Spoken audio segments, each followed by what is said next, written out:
ഇതിൽ ശ്രദ്ധിക്കേണ്ട കാര്യങ്ങൾ എന്താണ്, മാതാപിതാക്കളായാലും കുട്ടികളായാലും എന്താണ് ഇത് ശ്രദ്ധിക്കേണ്ടതെന്ന് വെച്ചാൽ, ജന്മനാ കോങ്കണ്ണ് ഉണ്ടെങ്കിൽ, അതായത് ഒരു മാസം 2 മാസത്തിലൊക്കെ കോങ്കണ്ണ് കാണുകയാണെങ്കിൽ അപ്പം തന്നെ കൊണ്ടുപോയി ഡോക്ടറെ കാണിക്കണം, നിർബന്ധമായിട്ടും കാണിക്കണം. വേറെ എന്തെങ്കിലും കാരണം കൊണ്ടും ചിലപ്പോൾ കോങ്കണ്ണ് വരാം.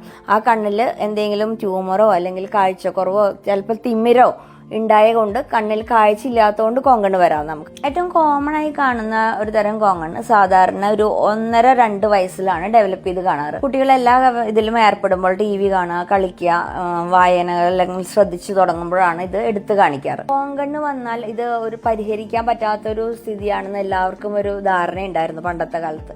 ഒരു കാര്യം ഇമ്പോർട്ടന്റ് ആയിട്ട് ഇതിലുള്ളത്, ഒരു കണ്ണിന് കാഴ്ചക്കുറവുള്ള തരം കോങ്കണ്ണുകളുണ്ട്. അതിന് നമ്മൾ വേറെ ആംബ്ലിയോപ്പിയ ട്രീറ്റ്മെന്റ് കൊടുക്കും.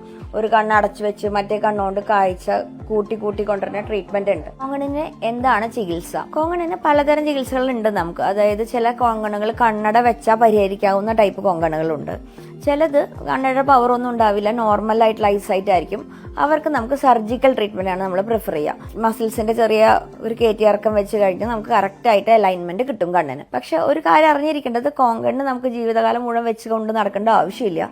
നമുക്കത് കറക്റ്റ് ചെയ്യാൻ പറ്റുന്നതും നല്ല രീതിയിൽ ഒരു റിസൾട്ട് കിട്ടുന്നതുമായൊരു സർജറിയാണ്.